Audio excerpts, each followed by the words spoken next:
they have requested to interview someone for their head coaching job. Is he a current coach now? Yes. Did he get fired this year? Or he's just a coach now. He's a coach somewhere. He's a coach somewhere in the league. Please tell me they said Jason Garrett. Yes. Yes. Yes. He's back, baby. We did it. We spoke it into existence. We did it.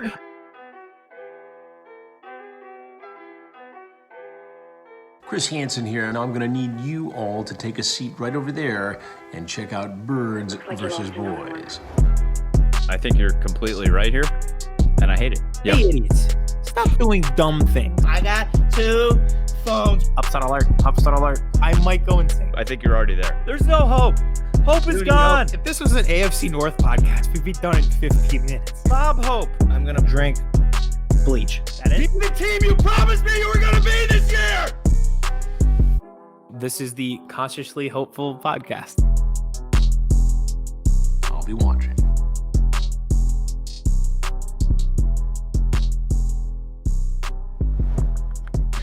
Welcome, everybody, to the first episode of Birds vs. Boys in 2021.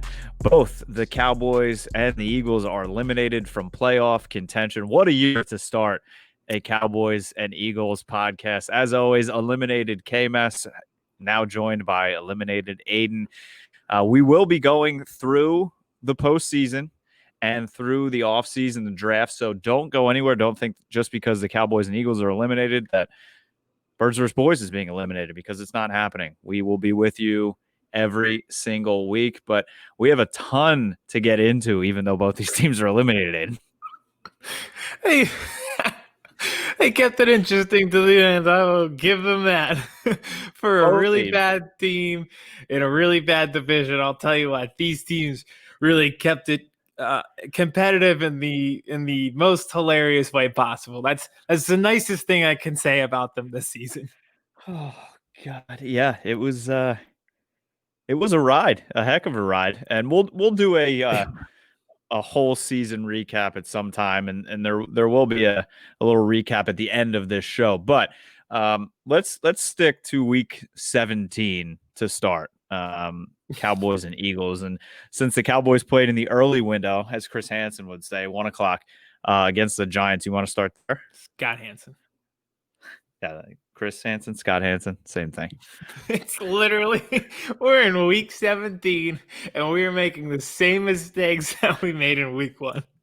We epitomize these teams. We have assumed the identity of these teams. You know how people say in relationships, sometimes you'll take on the traits of your significant other just because you start to look like so much, or dress like them, or act like them, or pick up on their sayings. We're now doing those things, but for football teams. Here we are in week 17, though. All right, so you guys lost. You lost to the Giants. Let's start there and go in chronological order. So 23-19. I have one question for you right out of the gate before I even get into this game. Who led the Dallas Cowboys in rushing on Sunday against the Giants? Ooh, that is tough. I'm assuming it's not Zeke, if this is a trick question. Was it Dalton? He took off a few times. Was it? Andy Dalton, 7 for 48. Wow. In a playoff game. In a bona fide playoff game. And Zeke had 14 for 42. 14 for 42. Yeah, the offensive line was back to their good old shitty ways on Sunday. But this game, it started out being a typical Cowboys-Giants game. I mean, back and forth, sloppy play, ugly play. Why do you even want to be watching play? I responded to your girlfriend on Instagram. Heard she had a little face thing like, this game is terrible. And I said, but predictable. And she said, yeah, it even put Aidan to sleep. And I was like, yep, that sounds about right. Everybody that was not involved should be asleep during that game. I did take a little snooze right there around halftime. I was like, let me get this in before the witching hour, so I'm ready. But I'll tell you what, while I was asleep, I think my nap turned the tide, because it was looking early on like a Giants blowout. First drive of the game, they drive right down the field, Sterling Shepard touchdown, and they were kind of off to the races. And then Cowboys slowly worked their way back in.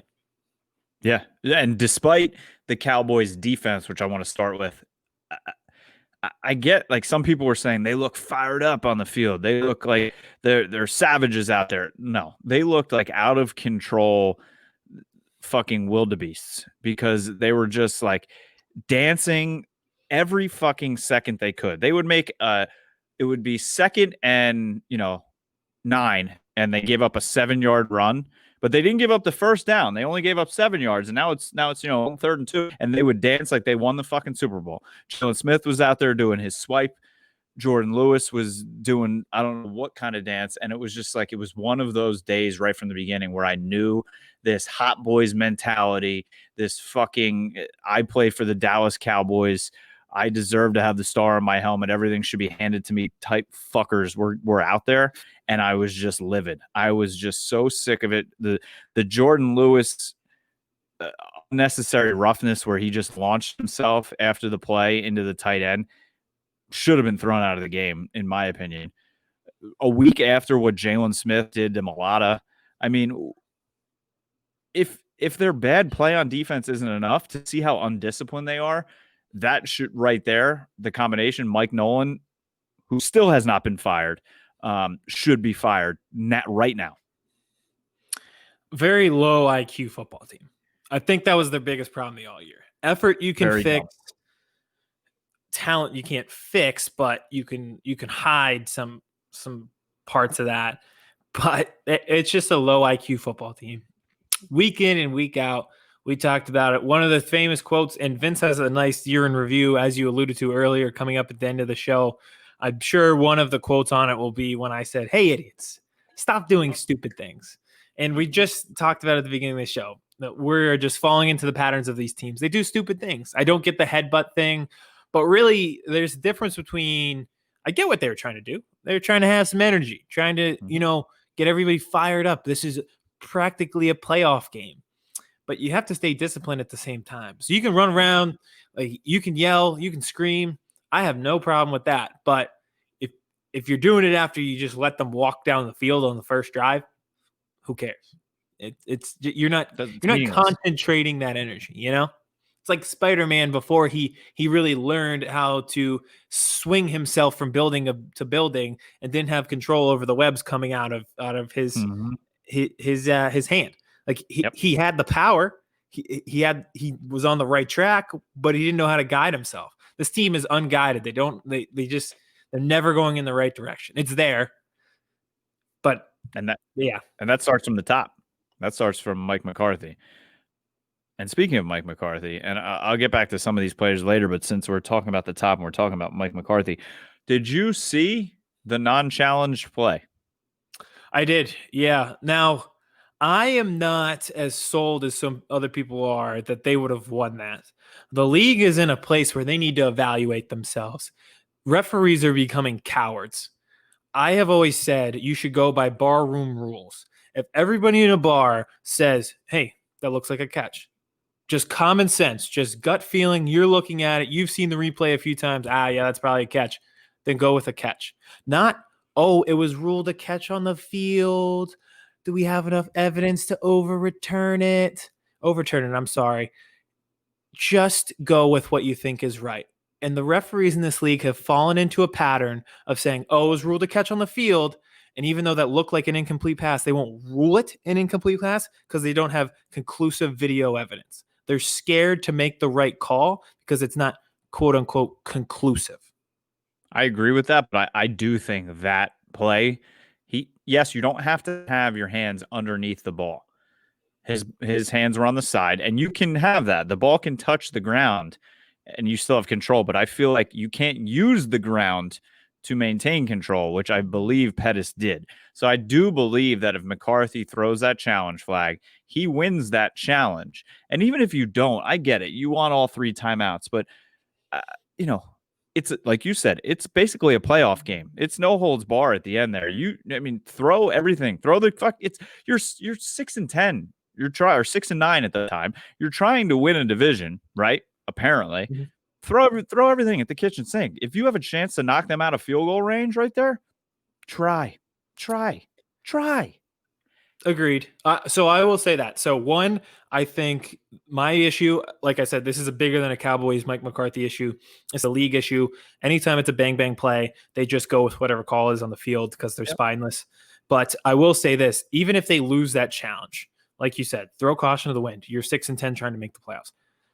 Even if they lose that timeout, they still have 2 timeouts in the 2-minute warning. It wasn't like they were running out of time. They would have ample time to get back down the field with some with timeouts in pocket. It wasn't your last timeout, so why not go for it there? So I do criticize him in that sense where you were a little bit too cautious. I understand your caution, but you need to know time and place. And at this time, it's also, you have to think about the guys up top, right? Mike McCarthy wasn't right there next to it and say, "Nope, I'm not going to throw it." He, I hope, buzzed up and said, "What are we doing here, guys?" Mm-hmm. And either they were too slow or they thought it was a bang bang play, like you said. And that's kind of what he alluded to after the game in his press conference. He said, "The guys looked at it, we talked, we thought it was too close, and that was that." Okay, but Yeah, so I think Jeff Kavanaugh, friend of the show, tweeted that as well. Like, he's not the one who really makes that call. He may be the one who throws the flag, but someone upstairs is in charge. Multiple people are in charge of looking at this play, saying, is this worth challenging, and buzzing down to him to throw the flag. So it's almost like they're the brain of the operation. And again, I think it is stupid that they have to say, oh, it was a bang bang play, so we didn't challenge this in a practical playoff game because the league is too scared to overturn close calls. Go with what's right. Stop this. It's not conclusive enough. No, just make sure you get the right call. It was an incomplete pass. I don't care if it's bang bang. Everybody looked at it and said incomplete. And they would have came back and said catch. Like, it's just ridiculous to me. Des caught it. But moving on. So one of our favorite guys, players on the Dallas Cowboys, well, not favorite for me watching him play, but that we like to talk about, make fun of. He is definitely the leader of the Dallas Cowboys clown crew, is Jalen Smith. And I'm going to miss the clown crew, by the way. Not talking about this. Like, there's certain things about this season that I will miss. The clown crew, I am going to miss. They were fun. A lot of them aren't going to be back.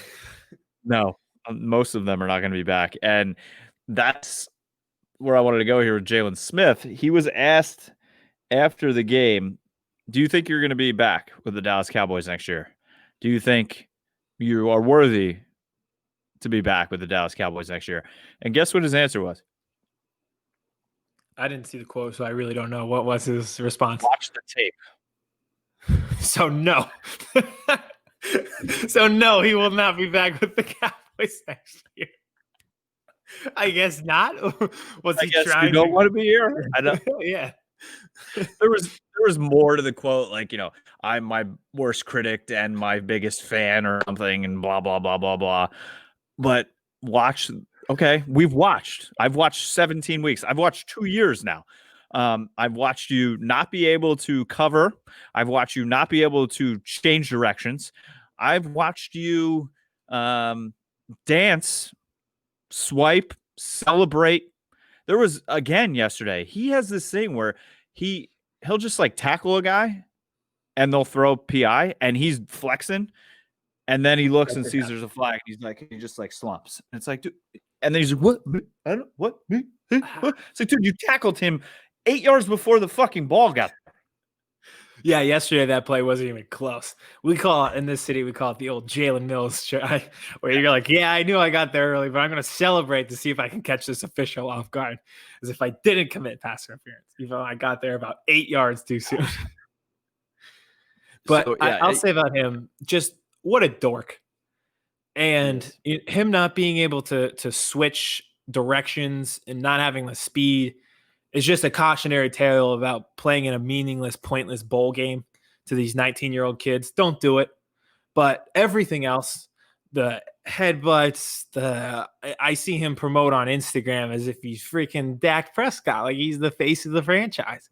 Got to me, cryo. Yeah, all these different ads. And fine, make your money while you're here. You are 25. That is fine. But to me, often at times, and like the dancing yesterday with that weird go back and forth with the offensive lineman. I couldn't even figure out what he was trying to do. To me, that good for that center yesterday, because he was getting under the skin of all of the Dallas Cowboys, and and bad on the Cowboys players for letting it work. But I don't know what the hell he was saying or doing, but kudos to him. Well, you hate to see someone kind of damage and fracture the integrity of the game like that Giants player was doing. As someone who cares a lot about the integrity of the football game, I can't sit here and stand for some late hits afterwards, disgusting, kind of jumping in the pile on guys. Just got to think about the integrity here. And I'm sure Joe Judge would come out right after the game yesterday and say that my center just was unacceptable today with his lack of integrity of the game. I'm sure he did. I'm sure he didn't say anything else of the kind. So all in all, I am happy I'm happy McCarthy didn't throw the flag. I'm happy they ended up losing the game, because, if they would have won that game and then the Eagles had lack of integrity of the game and lost the game at the end, Washington won and they still lost the division.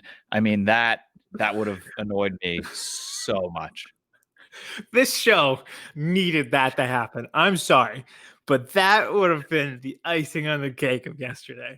So if the Cowboys would have won, and then the Cowboys would have won, and then we pulled the stunt that we did, I think I'd still be laughing. I'd laugh until April, until the draft. I would. I would have loved. You would have had some kind of outfit on. I can't even think of what I would have done. I would have celebrated. I have my Victory Monday shirt on for people watching on YouTube and people watching the clips. To me, yesterday was as good as a win as I'll get this year. It's the most fun I've had during a game, which is really saying something. But that's what this show is missing. The Cowboys winning that game and then being in that situation with the Eagles. That would have done it. That would have put me hard down. This hunky dory, like we're friends all the time kind of personality that we have would have went out the window real quick if that's how yesterday ended up. See ya.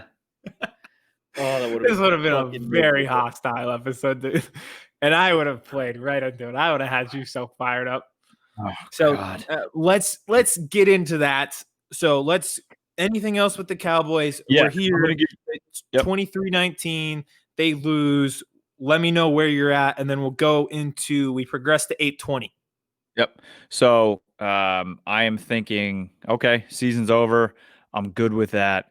And it just quickly made me think, as we were talking about Jalen Smith, we were talking about a lot of these guys are not going to be with the Dallas Cowboys next year for good, because a lot of them I want gone. See you later. We'll talk about that as the offseason progresses. But it made me think of 5 guys, like 5 pleasant surprises for me with the Dallas Cowboys, which I will get into more as the offseason progresses, but 5 guys that really kind of surprised me this year in good ways. So 5-1. So 5 was Donovan Wilson, the safety.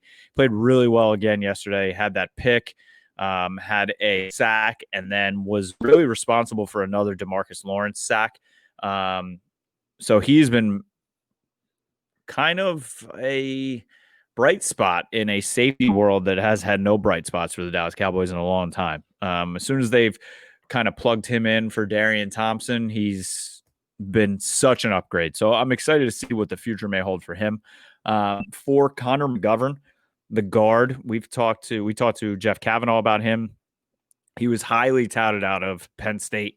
He was hurt last year. They took him in the second round. Everybody said he has a chance and is going to be a good starter in this league. And then he kind of just disappeared. The Cowboys never talked about him. Well, he's been playing since Zach Martin has been hurt, and he's been playing really well. He needs to be the starting left guard next year. Connor Williams needs to go. He should be a backup. He can play center, he can play guard, he can play tackle and be a good backup, but he cannot deal with strength, and he gets bulldozed every freaking week. So we need to switch from Connor Williams to Connor McGovern. So Connor McGovern, number 4 Number 3 for me, Neville Gallimore, the rookie defensive tackle from Oklahoma, has really been showing flashes the last couple weeks. Took him in the 3rd round this year, and I feel like he is going to be a starter next year for this Dallas Cowboys defensive line. Number 2, Randy Gregory. We've talked about him a lot. He did not take Daniel Jones from behind this weekend, but he played really well again. The speed he has and everything that he's overcome to come back and play down the stretch the way he's played has been really impressive. And my biggest pleasant surprise this year has been Dalton Schultz, the tight end out of Stanford. 3rd year with the Cowboys, I believe. When Jarwin went down week 1, Cowboys fans were like, he was supposed to be our big playmaker tight end wise. And Dalton Schultz hasn't done anything in 2 years. He comes in that game when Jarwin went down and looked terrible. Ever since, he has been a threat. He's been a problem. Had 70 yards in Sunday's game. He's only the 4th tight end in Dallas Cowboys history to have 60 or more receptions in a season. So he's played really, really well. And I'm excited for the 2 tight end sets that they can run next year with him and Jarwin. And if I had an honorable mention, it would be Trayvon Diggs. Up and down season for the rookie. He was hurt, but he battles, and I feel like he has a chance to be a very good starter in this league. So those are in a season of 6-10 of not making the playoffs, of really bad play, of clown crews. Those are some bright spots I look forward to. I agree. I liked Randy Gregory and Dalton Schultz probably the most of that list. Thought they played well for 2 guys. I guess Gregory's not considered young. He's just been gone for a while. I wish I could participate. I legitimately can't think of 5 bright, pleasant spots. And that's not me being cynical. Like, while you were doing that, I was trying to at least think of a few with this joke, and I cannot do it. I can't. So let's progress there. So Cowboys lose. So it's 8:20. We're at the point where either Washington wins and they're in, or the Giants are going to be in. If you're the Giants fan, you kind of have to be a little bit nervous at that point. The IR list for the Eagles, as it always is, was incredibly long. There weren't many starters playing. I believe we were at double digits by the end of the end of the day Sunday going into the game, and Alex Smith was playing. Which and then that was one of the funniest games I have ever witnessed. I'm so glad it was on national TV for the whole world to just witness the circus that is the Philadelphia Eagles.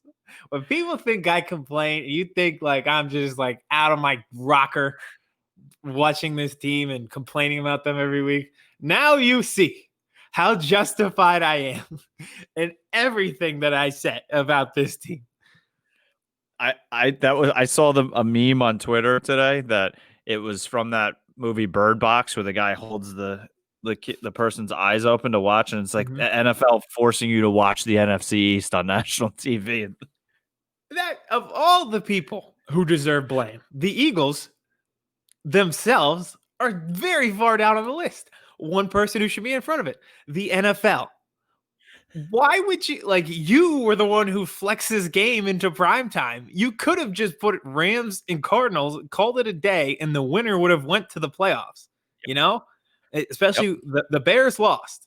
So both teams had a very good shot.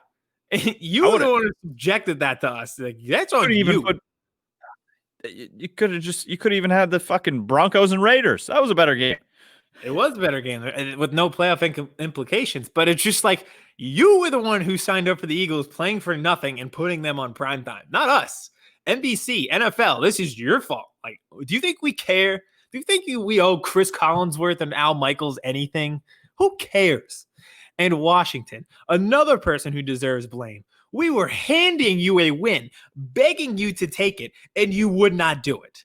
It was like the scene in SpongeBob when Mrs. Puff is so tired of SpongeBob failing his driving test that she just makes up a new test that is so easy that even he could pass. And even then, he couldn't pass an essay to get his driving test.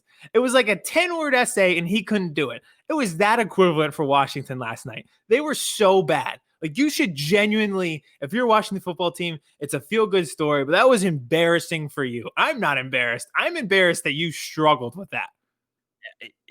it was because again in the beginning, sort of like what you said with the Giants and the Cowboys. I believe it was 10-0 right to start Washington. You're like, all right, well here it is. This is how we thought it was going to play out. If Alex Smith plays, Eagles don't want to win this game. Nobody's playing in this game. Washington's going to run away with this. And then they were like, maybe not. Yeah. So let's continue with that timeline. Like you said, Maybe so we it's don't 10-0 want to play early. Tom Brady. Yeah, they're like, I don't know if we want to win. So let's continue with our timeline kind of sequence that we've been doing here. The Washington football team, I almost slipped up. They slipped up multiple times last night. It was hilarious. So they go up 10-0. Jalen Hurts, the savior, throws an interception. Hate to see it. And you think, okay, well, this makes sense. And then it wasn't even like they were sleepwalking. The Eagles were just playing very hard. And I don't blame them. It's a bunch of guys like Alex Singleton, who just plays hard, gets 10 tackles a game. Jalen Hurts, like he is playing for the position of starting quarterback for the next half decade. So you can't really blame those guys. He's never really ever played probably in his life in a game that didn't mean any. Well, there's some of those games in Alabama, but there were always big games. There's always played to win. Yeah, you always play to win, and you're competitive. You're all competitors. It's really hard to go out there and loaf. They weren't going to go out there and loaf. And we talked about that on the previous show. And I believe we talked about it on Branded Radio. If they lost, it wasn't because they weren't going to try. It's because of lack of talent. And it was trending that way. But that's what made it so embarrassing for Washington. We were trying, but we were also so depleted that was embarrassing that you were struggling with that. So they turned it over multiple times. Jalen Hurts was making plays with his legs. I'd like to get into his final stat line. The savior of the future had a completion percentage below 50% again. It's almost like the receivers and the offensive line matter. But it's 10-0, and then all of a sudden it's 14-10. And you're thinking, I was like, oh my God. I was so frustrated. I am not Team Tank, but there is an obvious difference between 6 and 9. Nice. But it's just,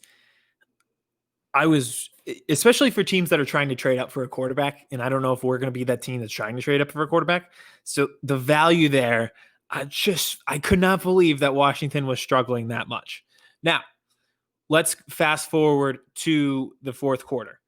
I thought it was poetic justice that the season for the Eagles really ended on a ridiculous fourth down attempt that was so unnecessary and so uncalled for and made no analytical sense from Doug Peterson, and ended, the ball skips 2 feet in front of the receiver. They could have taken the field goal, tied it at 17, and went into the fourth quarter for the rest of the quarter in a very competitive game. And they didn't. They put in Sudfeld, and it was over from there. I tweeted when Sudfeld just chucked it down the field after the timeout. Doug was on the sideline with him, like, you want to run fuck it? He's like, yeah, let's do it. Let's do it. Yeah, let's do it. I genuinely feel bad for him because he was put into a position to fail, and it's ironic. So now you've put a third quarterback in a position to fail. You hit the trifecta this year. You've made sure that every quarterback failed, and every quarterback here got blamed for all of your issues that you have created as a franchise. And he was put in there with a lot of bad players, and he'll take all the blame for the loss. That will always be the Nate Sudfeld game. This was a guy, and it's just like, why even keep this dude around?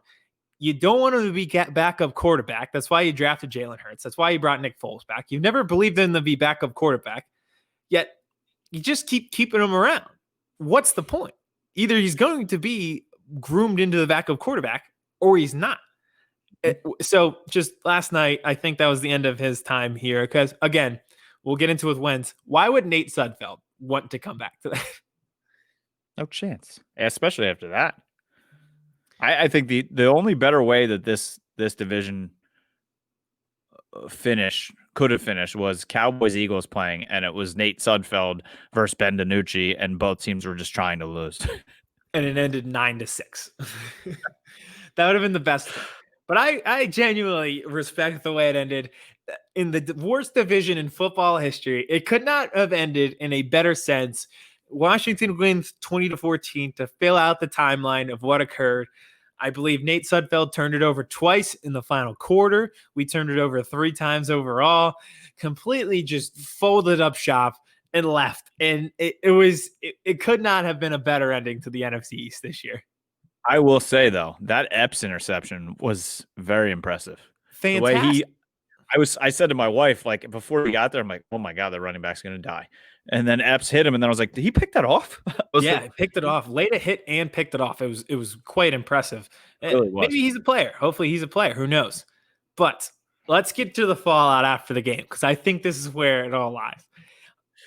Let's be serious for 1 second. I can't even be serious. It is so laughable. The fake outrage on social media where anytime something happens, people just have to be outraged.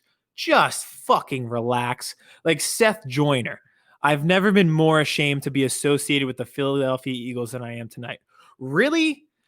Because the 15 games where they tried were 10 times more embarrassing. Losing and giving up 37 points to your biggest rival in a game that was essentially a playoff game with the division on the line is more embarrassing. Playing for a tie against the Bengals is more embarrassing. Blowing a 17-point lead in week 1 to Dwayne Haskins in Washington, who's not even in the league anymore, is more embarrassing. Nate Gary guarding Chase Claypool with the game on the line to give up his 4th touchdown in the game is more embarrassing. This team is pathetic, and it has nothing to do with them tanking a meaningless Week 17 game, because the 15 games they played before that were an absolute shit show where they have nothing to look forward to but a $71 million hole, a QB controversy, and a GM who can't draft. Who cares what they did last night? This team was embarrassing from September to December, and last night was the first time they actually did something right. Go off, King. There you go. I just hate it's not just an Eagles thing. It's not a Cowboys thing. This fake outrage on social media is just ridiculous. And all the players from the Giants tweeting, they're like, I can't believe, are you kidding? Golden Tate, this is the most obscene anti-integrity thing I've ever seen in the end. Like, bro, same guy that got suspended 4 games for PED. Is that you? Yeah, Mr. Integrity, who missed 4 games because he was on steroids. Are you kidding me? It's win just more fucking games then. Win. That's my biggest thing.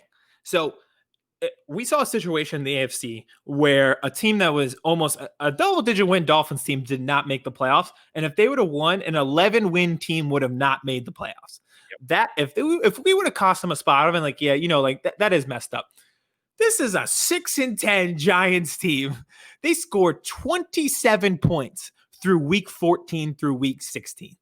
They had an 11-point lead with 5 minutes left against the same Eagles team and blew it and choked again, as they do to us every single year, it seems, since the Miracle in the Meadowlands. And now you're mad at us. You win that game, you win the division. You win any of these games that you lost 10 times. You had double-digit losses. Nobody has sympathy for you. Lost to the Cowboys in a close game at 37-34 after Dak went out. So you're playing a backup quarterback who comes in cold, and you just flat out couldn't get the job done. Guess what? You're a loser. We may have tanked, but don't be mad that we destroyed your season. You destroyed it. You lost double-digit games. You sucked. You invested in Daniel Jones, and he wasn't good enough. This is Evan Ingram, who's going to a Pro Bowl, has some of the most drops in the league. This is on you. You have neglected the offensive line for years. This is on you. Who cares what the Eagles did? You lost. You're a loser. And what the fuck do the Eagles owe the Giants? Nothing. We're supposed to take the 9th pick instead of the 6th, and possibly somebody trading up for a quarterback. So we can for what? So you guys can complain about the integrity of the game after you spent 16 weeks laughing at the Jets for purposely doing what they were doing, tanking for Trevor Lawrence. The Jaguars have been tanking my entire life. They get a top 5 pick every year and fucking blow it to the point that they've now ended up falling ass backwards into Trevor Lawrence. That hurts the integrity of the game. I said the same thing when the Sixers were tanking, because they had a plan. The Knicks, who go out every year and they're in the lottery and never get better and have no plan, that's what really hurts the league, not some team tanking a meaningless Week 17 game. It happens in every sport. It happens in baseball. The Baltimore Orioles literally put out a minor league baseball team because they traded away everyone and were starting fresh. Like, and that was a season long tank, like just like the Sixers did. Yeah.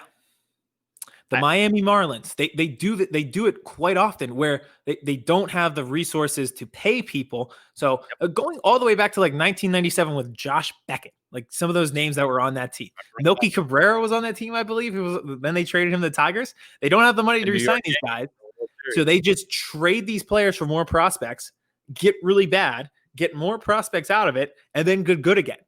Win a World Series and then trade everybody away again. The tanking issue in sports is the most hypocritical issue because it happens all the time and people pick and choose when they want to be mad at it. And if you're picking and choosing, like if you're mad about this week 17 Eagles performance, if this is the most outlandish, outrageous, asinine thing that ever happens to you in your life, guess what? You're going to end up living a pretty swell life. How about your boy Dan Orlovsky too?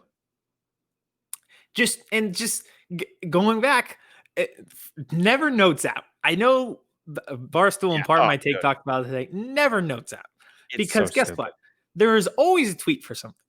Yes. So they go back and find the tweet, and I like Dan. If you listen to him, he called the Orange Bowl the other night between North Carolina and Texas A&M, and he did a great job. He knows his stuff. Yes. But don't have a tweet saying people should tank for Trevor Lawrence and then get mad because we made a mockery of the game. We didn't. Like, we just made him. Anything, you made a mockery of a quarter, not a game. Yeah. We quit on the fourth quarter of a week 17 game. Sorry. They forgot to put their fours up. They apologize. We didn't put the fours up, yeah, which is like the most overdone trend in football these days. But no, so that is for that to be the take today, and right. Some of the takes on social media just I can't get over them. The biggest one, Joe Judge. So before we recorded, this came out. It's only about an hour old as of recording. So to give you the spark notes of what he said, he is upset with the Eagles. He thinks that his team opted into a season that was tough because of the coronavirus. All right, you got me there. Like, that's fair. And they had to buy in, and it was a tough season. And he gave it his all as a coach. He asked for it in return, and his players always gave it in return. Guess you're just not talented enough, and that's why he won 6 games, since you gave it every week and still only won 6 games.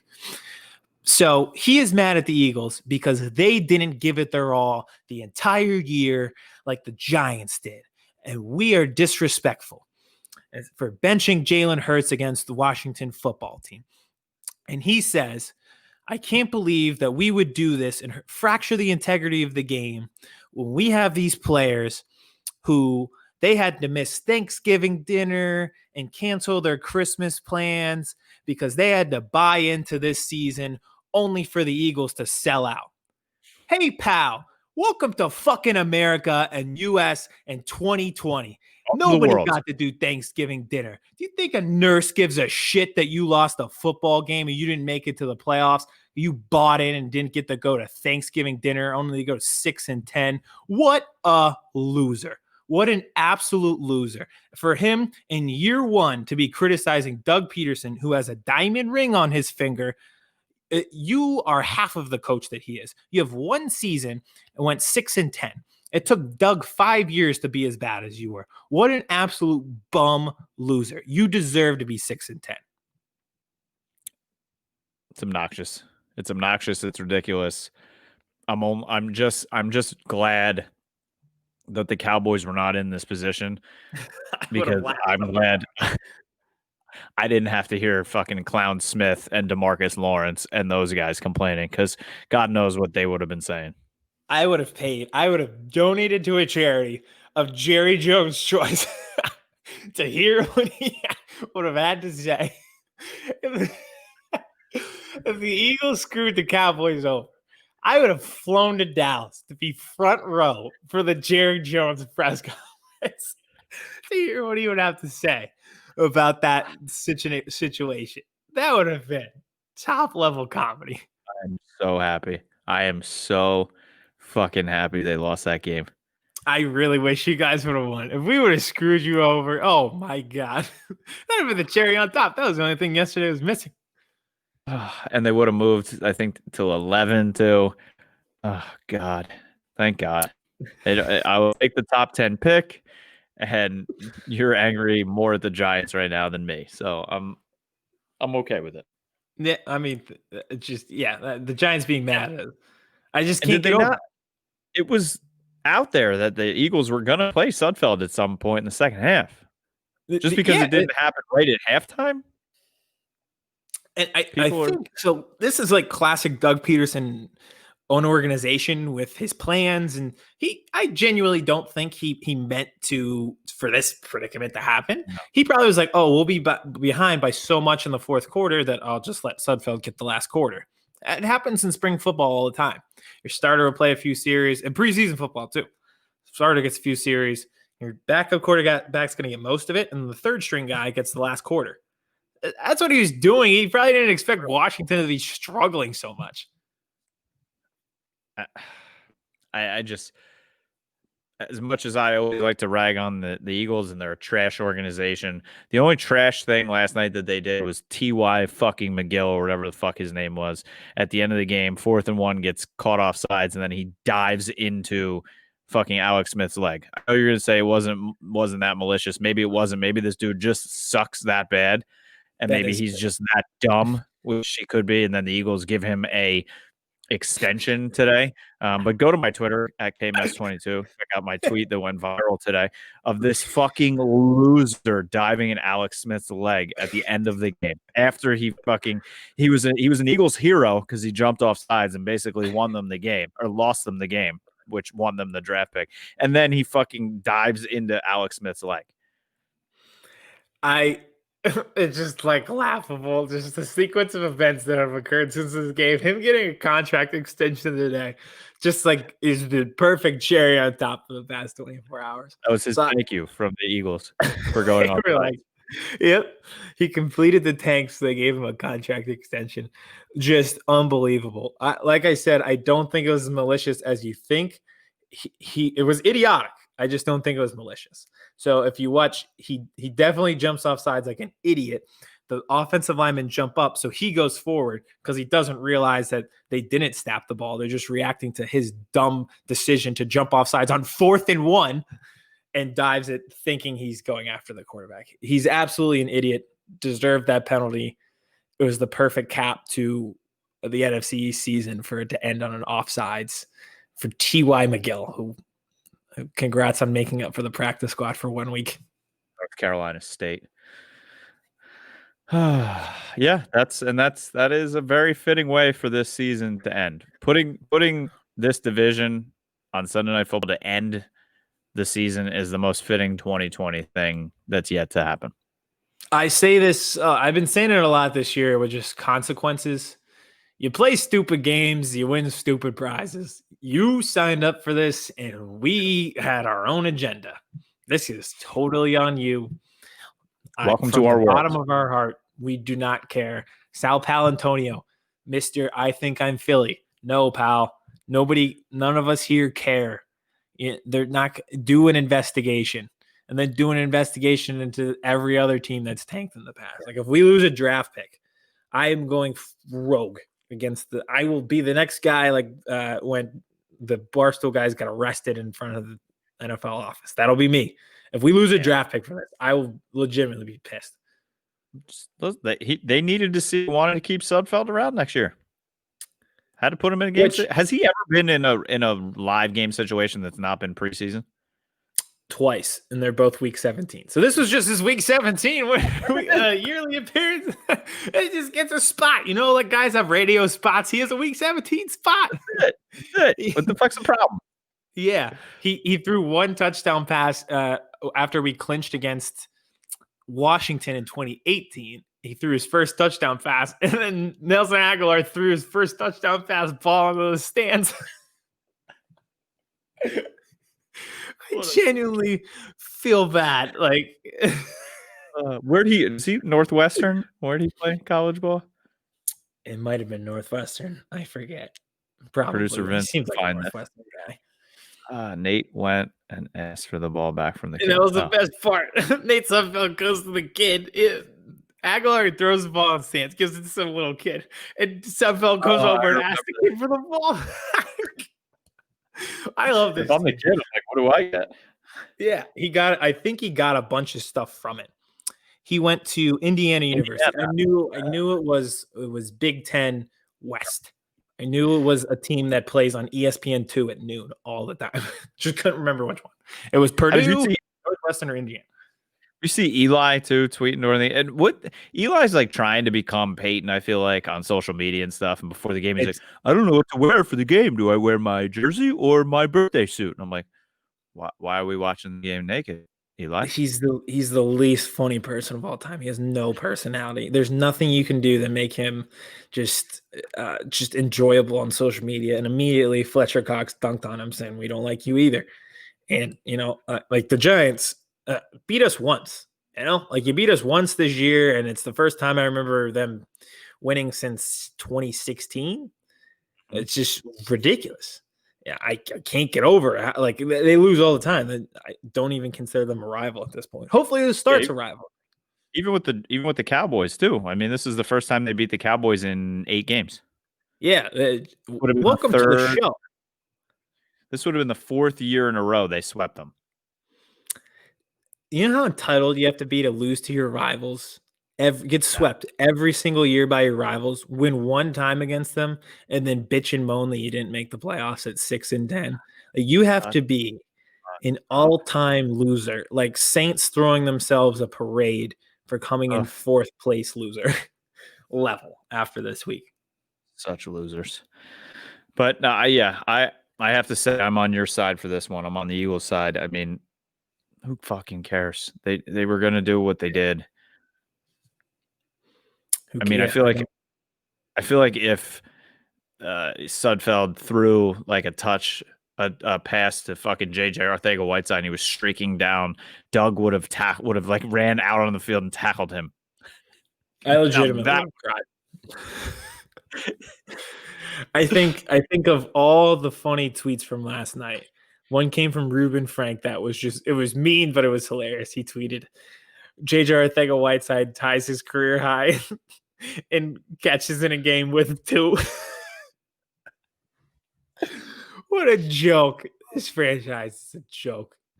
It's just sad. And I think didn't Howie say in the press conference today that they're looking forward to Jalen Reagor and JJ Arcega-Whiteside taking big strides this offseason for the team next year?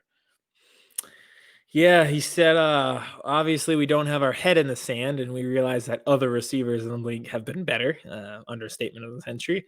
Yeah, but he says it's early, and he expects more from Jalen Reagor, who was retweeting birthday wishes in the locker room at halftime because he left with a head injury. I told you, this kid's just dumb. He's fast. He's explosive. He's just dumb, man.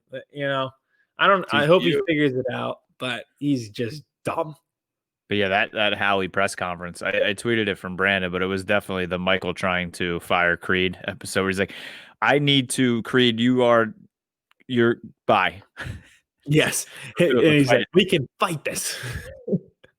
He's like, I need to fire someone. They told me, he's like, then fire someone else. Then fire someone else. Yeah. That's what Howie does. He just, I'll never forget that article of them being like, he's self-preserving.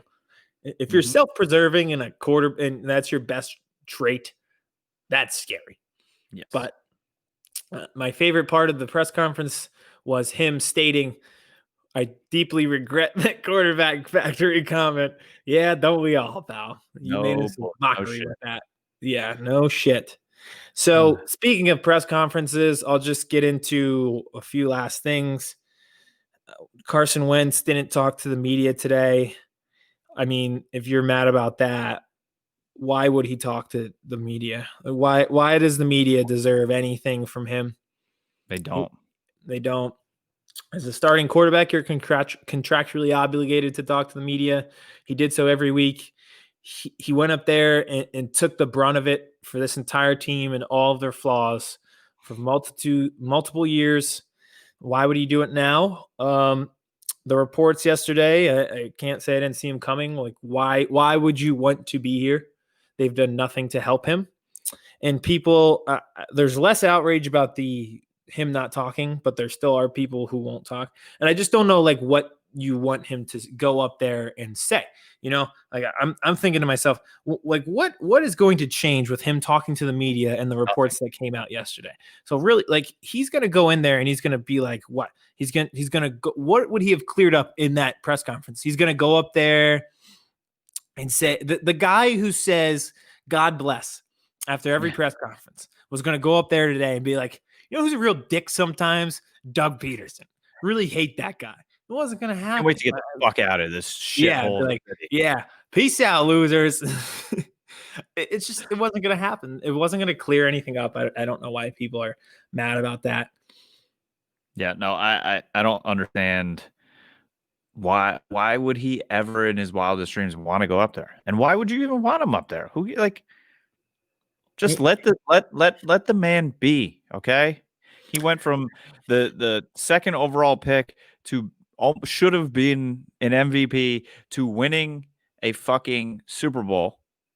But that was taken away from him, and watch his backup win it, and watch half of the city fucking fall in love with another guy, and then just kept taking hit after hit after hit until losing his job to a mediocre backup quarterback who is apparently the next. Just let the man be, okay? Let him ride off and win a fucking Super Bowl somewhere else. Yeah, let this play out. Let the team figure it out this offseason. There's nothing that he could have said yesterday that would have changed anything. He went out there with a bad offensive line every week this year, got killed, got beat up for it. And, he took all the blame and got none of the credit. And I genuinely feel bad for him. He's shocker here, but he's my favorite player. He's my favorite Eagle ever. It's a real shame that we're at this point. And I guess that's my last point to finish off the timeline. 1:30 a.m. last night, and Ertz, Kelsey, and Wentz are just like sitting there on the bench, and then Ertz crying in the press conference. You can tell like this is over, and to just be at this point, it's sad. I know I've been laughing, and it's funny that they tanked, but to be in the situation where you're going to lose all three of those guys, not just good football players, culture changers for this franchise, and just all around really great people. Before I say something sentimental about them, who was that? Andy Reid with them? I don't know his official role. He might actually be head of security, but if you see him, he's always with Doug Peterson. So he's just like a massive bodyguard that follows Doug P everywhere. But he's like cool with all the guys. What's the situation here? Do they like call Jeff Lurie and be like, "Listen, we got to leave the lights on. The guys are still out there. Don't shut the lights off." I guess, yeah. It wasn't like there was anything for the people to clean up after the game. Like there weren't fans there. So, yeah, but that was a solemn scene. Watching your heroes just sit there at 1:30 in the morning. Like we've all been there. Like you and your college friends have sat up until 4 a.m. and talked about the good times and realized like when that sun hits, it's probably over. And that's where they were at as friends. And like to watch that, for it to be over this quick, it's over like it went, not just ride off to the sunset together type. And as a Cowboys fan, three guys that if you don't respect these three guys, even as a Cowboys fan, then you're a loser. Dom DeSandro, head of security, but he was, these three guys, you have to respect them. And I enjoyed watching them play as much as they fucking killed my Dallas Cowboys. Ertz always killed us.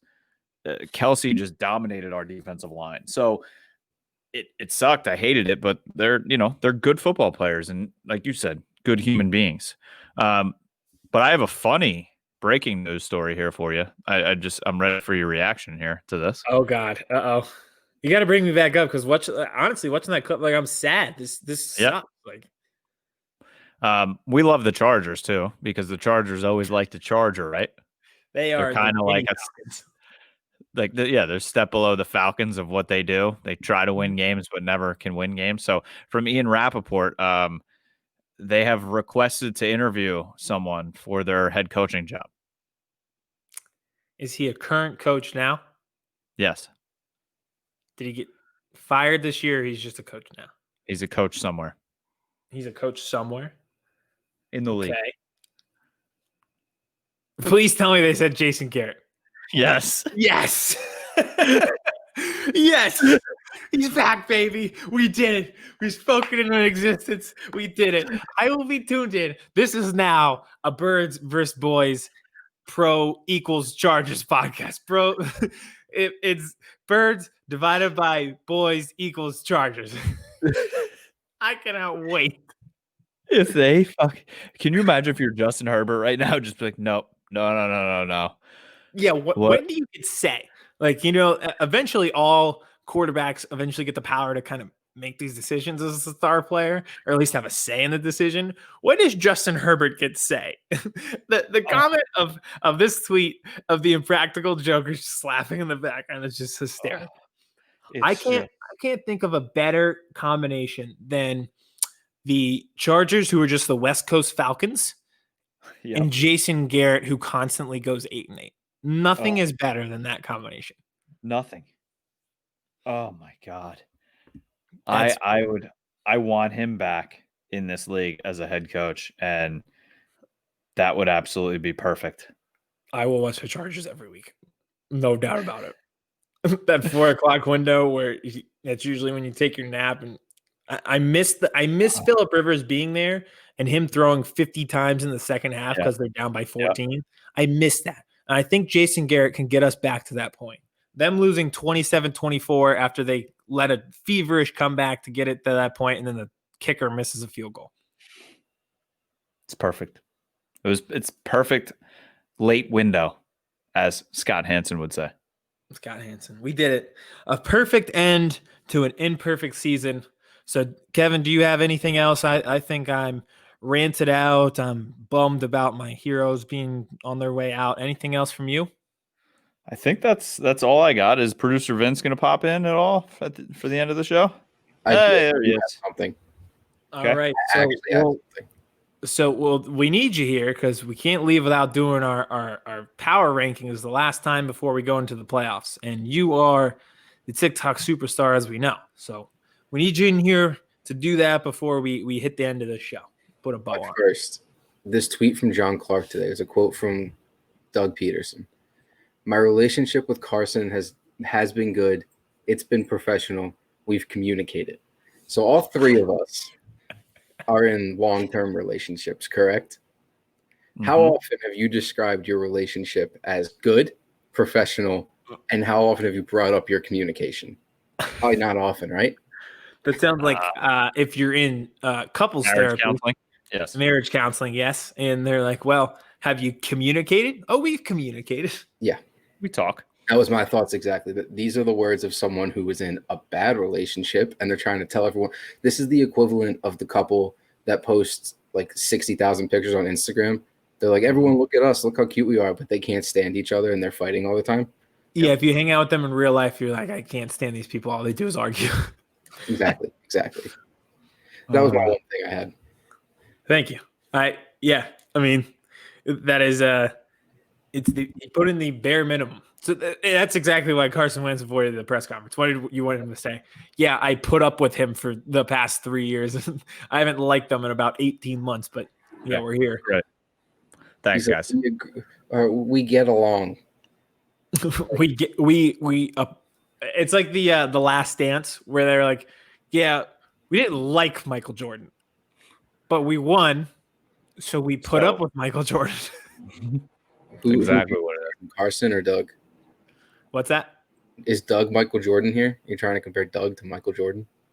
No, I think Doug would be Scottie Pippen. All I know is Howie Roseman is the GM who fucked everything up in the end. Every end of every great dynasty ends with the GM screwing it up for the people who actually do the work. Yeah. Oh, you mean like Jerry Jones? Yes. Howie's the fat guy that they made into the cigar fat alien from Space Jam. Yes, Jerry Krause. Yeah. That's exactly right. All right, before I go down that road again, I'm sure I'll have all offseason to do it. Let's do one last power rankings before the playoffs here. We have done it every week leading up to this, and now our teams are going to dwindle, so we'll obviously have to adapt the power rankings going forward, and we do have a plan for that. But one last time this year, let's crank out our top 5 teams. Let's go in the same order. I will start. We will go to Kevin on the bottom of the triangle like he likes to be, taking Granny Gregory from behind, and then TikTok star Vince to end it off. So at number 1, I have the Packers. I think, again, Aaron Rodgers will be MVP. I think he's the best player on the best team. All right, I'm doing it. I'm putting the Chiefs back at number 1. I know they lost, but they weren't playing their horses, and I just feel like this is their time of year. They're going to find a way they can just turn it on, and they're going to turn it on. Chiefs, number 1. So last week I gave you my bottom 5, and then the season's over, so it makes sense to give you my top 5 this week. You nailed it. I'm giving you my middle 5. I'm giving you my most average teams in the NFL, the most boring, unwatchable NFL teams. At number 13, I have the Minnesota Vikings. Purple people eaters. Hey, they have one guy that's exciting to watch. Uh-huh. Could have been an Eagle. Yeah, it could have been. Could have, should have, would have. Any explanation as to why in Minnesota?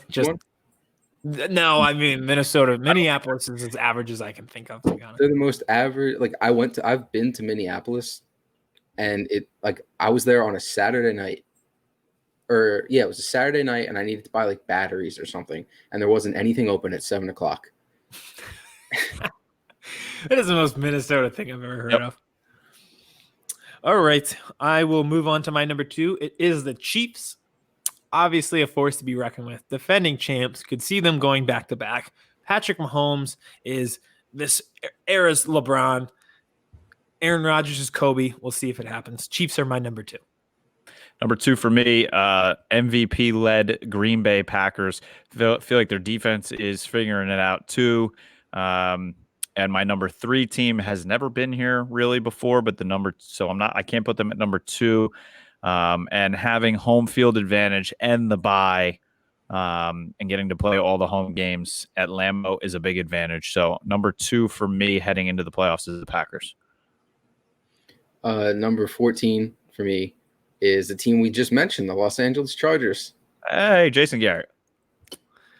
I'm sure if he ends up coach, he will end up back in this power rankings as the most average team to watch. No doubt about that. All right, my number 3, I have the Buffalo Bills.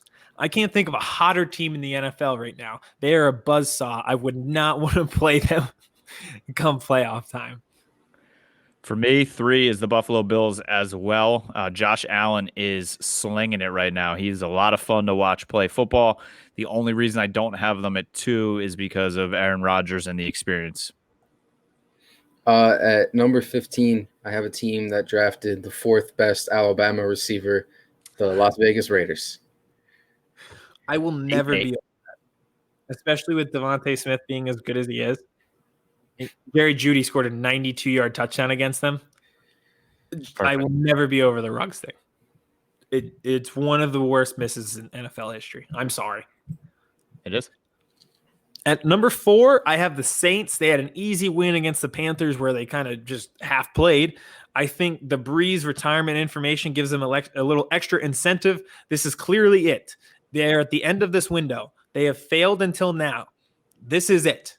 Win this year or you go into rebuild. I think that gives them a little extra oomph. They are my number 4. Number 4 for me, for all those reasons and more, the Saints as well. Drew Brees is going to try and win it as he rides off into the sunset like Peyton Manning did. And how quickly we forget how hot Alvin Kamara was before he then went on the COVID list. 6 touchdowns. And they're going to get Michael Thomas back heading into the playoffs. So putting the Saints at number 4. At number 16, I have a team that will not be average for long once they get Carson Wentz on their team. The Carolina Panthers. Yeah. I'm very close to being a Panthers fan. The only thing that really is missing at this point is Carson Wentz. I hope he goes there. I have all the other assets there. All right. My number 5 of the final power rankings is the Pittsburgh Steelers. I'm riding with them. They have been the big brother to the Cleveland Browns for so long. As good of a story as it is for Cleveland, I have to ride with the Steelers this week. I have the Steelers at 5th in my power rankings. Thought we were going to end with the same brain, 3, 4, and 5, but we're not. Steelers were close to me. I have them at 6. But for me, I'm putting Russell Wilson at number 5. He's back. At number 17, if Kevin had taken the Steelers, I was going to call an audible and just throw the Steelers in here, but he didn't. So I have the Denver Broncos. The AFC West is a force of averageness. They are. It certainly helps the Chiefs when they just run through their division like this every year. They are the new Patriots. They are the new Patriots. Yep. So, they've got everything figured out in Denver but the quarterback. So give me a call. We'll see if we can work something out, John Elway. Well, now John Elway is no longer they're going to hire a GM now. He's moving up in the world. They said today. Mm-hmm. So he's going to be president. He's going to have final say on everything, but they're going to hire a GM. Which is fair. Another team hiring a GM this offseason instead of next one. You mean you can start the clock before the end of the season on a GM? Who would have not? Who would have thought? Wow. Shocking. You mean if you don't make the playoffs for 5 years like the Broncos did, you might want to make a change? I mean, if you miss on every draft pick, you might want to change out? Shocking. All right, so my 5 to cap it for the last time, I have Packers at 1, Chiefs at 2, Bills at 3, Saints at 4, Steelers at 5. Chiefs at 1, Packers at 2, Bills at 3, Saints at 4, Russell Wilson at 5. I have Vikings at 13, Chargers at 14, Raiders at 15, Panthers at 16, Broncos at 17. And ladies and gentlemen, my wife is an Eagles fan. I am a Cowboys fan for the 147,000th time. That's not going to make the TikTok. Nope. Not going to make it. That puts a wrap on the power rankings. That puts a wrap on the show. This was our first season of Birds vs. Boys. Obviously didn't turn out like we thought it would, but it was still quite the ride along the way. So thank you to everybody who listened during the regular season while our teams were still playing. We will definitely be producing more content and more shows in the off season. And to cap it tonight, we have a little special presentation from Vince. It's the best of season 1 from Birds vs. Boys. Thank you again to everybody who listened through the NFL regular season. Go drink stateside vodka. That too. This week, Can't wait Carson for this. Wentz compared Jalen Reagor to Julio Jones. I am in. I am going off the rails. Let's get it going. Brown cow. How are you, my friend? Good. It is good to be back. And by back, I don't mean doing this podcast. I mean just back to cynicism and despair in Philadelphia is pretty much where we're at. And it's your fault this time. It is my fault. If we want to jump right into it, we could. This is all my fault. I am the problem. Of all the dumbest morons on earth, I am the biggest. Of all the idiots in Idiotville, I am the biggest. Last week on this show, I bought into the Jalen Reagor comparison to Julio Jones. I was For so about hyped. 45 minutes. Yes, I probably said 45 times as well that Jalen Reagor was Julio Jones. Didn't even take a week, not even 7 days, and he got hurt. Unbelievable. Trying to tackle someone off a Jalen Hurts interception in a scrimmage, correct? Yes. I am officially in clown territory for DeMarcus Lawrence. He is a clown. I don't want to hear you talking in the offseason anymore. Call me Tank. I'm going to make up for my name, and I'm going to earn being a Tank. You got 1 tackle last night. 1. You know how many more he had than me? 1. Okay. Linebacker. I don't know what we do. I guess you wait for Sean Lee and you pray. That Be it? the team you promised me you were going to be this year. I think I'm in. we should toast it up and cheers it up. Misery loves company. Let's drink a little bit together. You want to pour them out? Yeah, let's get it. Let's pour it out. I got mine. Are you ready for yours? We'll let the today? people that are listening, not watching us, we'll let them. I'll do the little. Nice. So what are you going with? All right. I have ammonia. Oh God. Yeah, so I have ammonia cleaner here. I'm gonna pour this and drink bleach. ammonia, with bleach. lemon scent, all-purpose cleaner. Hey, at least it might taste okay going down since it's lemon scented.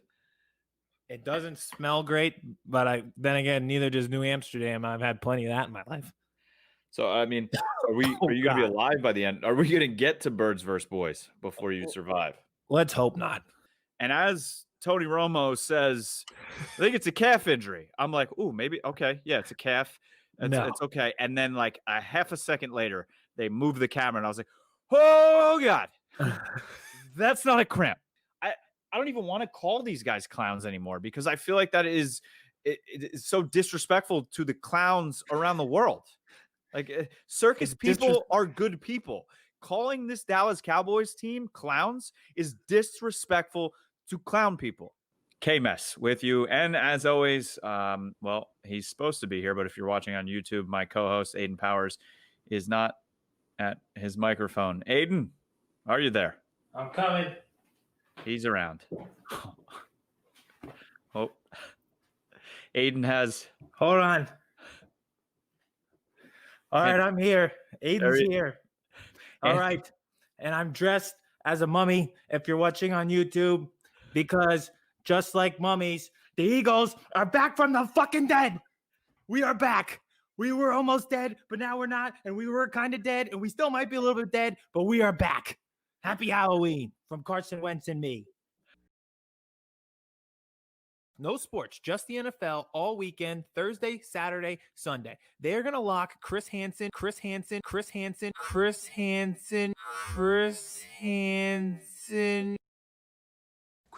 here of Hansen versus Predators. To catch a predator and have a seat with Chris Hansen, now I'm going to need you all to take a seat right over there and check out Birds versus Boys.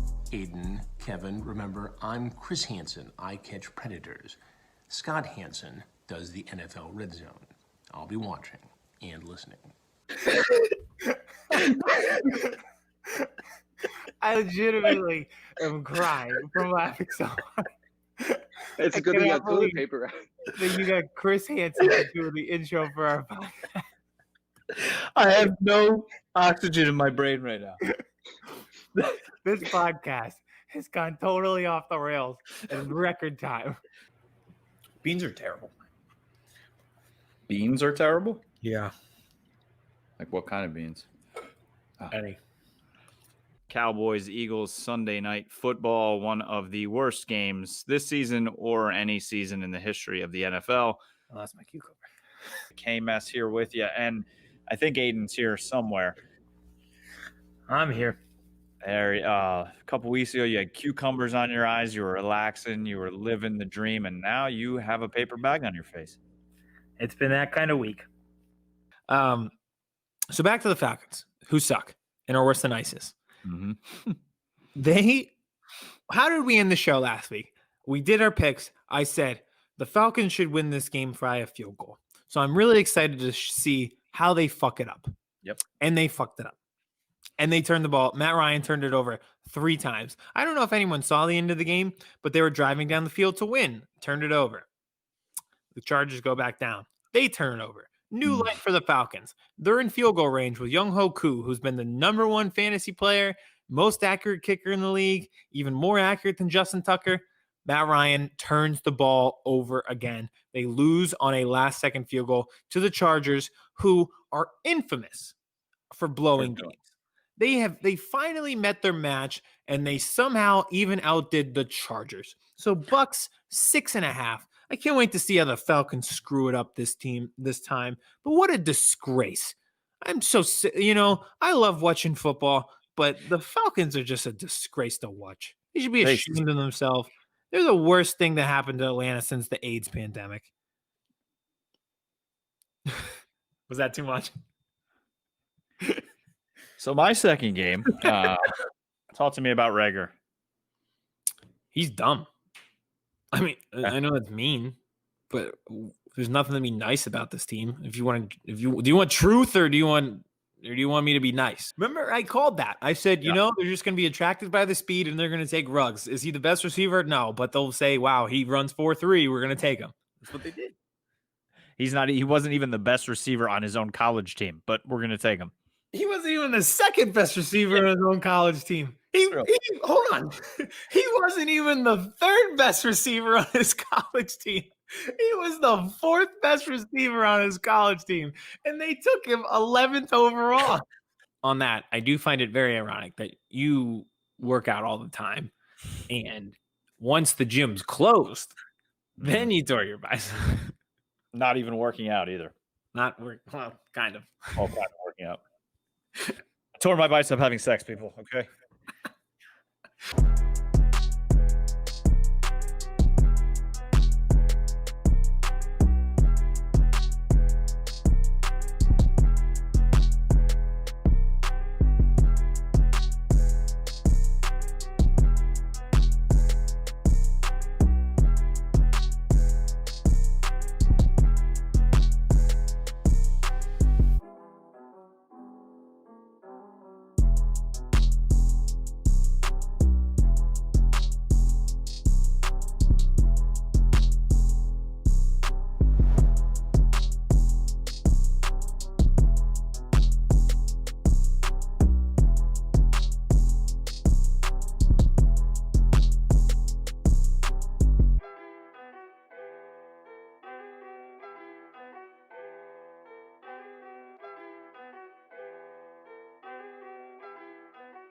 Looks like you lost another one.